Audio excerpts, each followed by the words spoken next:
আপনারা যদি মনে করেন এই দুনিয়ার সবচেয়ে বড় খেলোয়াড় মেসি আর রোনালদো তাহলে ভুল ভাই। এই দুনিয়ার সবচেয়ে বড় খেলোয়াড় হইলো আমার আব্বাই। হ্যাঁ ভাই, এই দুনিয়ার সবচেয়ে বড় খেলোয়াড় হইলো আমার আব্বাই। আমারে বোগা জোগা 9-6 বুঝ দিয়া বিদেশ পাঠাইছে যে তুই বিদেশ গিয়া 3টা বছর খিচ্চা কামলা দে, পরে দেশে আইলে তোরে বিয়া করাবো। বিদেশ গিয়া 3টা বছর খিচ্চা কামলা দেওয়ার পর আব্বারে কইলাম, আব্বা 3 বছর তো হইছে, এবার দেশে একটা বিয়া করে দিয়ে। কই বিয়া যে করবি বউ আইনা রাখবি কই, বাড়ি টাড়ি করছ? না আব্বা করি নাই তো। তাইলে আরো 2টা বছর বিদেশ কর, একটা বাড়ি কর, পরে দেশে আইলে তোরে বিয়া করাবো। ঠিক আছে, করলাম আরো 2 বছর বিদেশ। আব্বারে কইলাম, আব্বা বাড়ি তো করছি, এবার দেশে একটা বিয়া করে দিয়েন। কই বিয়া যে করবি বউ কি তোর চেহারা দেখে দিয়া দিব? সোনা গহনা কিনো লাগতো না? সোনা গহনা কিনছস? না আব্বা কিনি নাই তো। কই তাইলে আরো 2টা বছর বিদেশ কর, সোনা গহনা কিন, পরে দেশে আইলে তোরে বিয়া করাবো। ঠিক আছে, সুন্দর কথা, সোনা গহনা ছাড়া তো বউ দিত না। করলাম আরো 2 বছর বিদেশ। আব্বারে কইলাম, আব্বা সোনা গহনা তো কিনছি, এবার দেশে একটা বিয়া করে দিয়েন।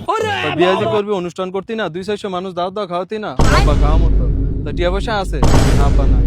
তাইলে আরো 2টা বছর কামলা দেয় খিচ্চা, পরে 5 লাখ টাকা ক্যাশ কর, তারপরে তোরে দেশে এলে শিওর তোরে বিয়া করে।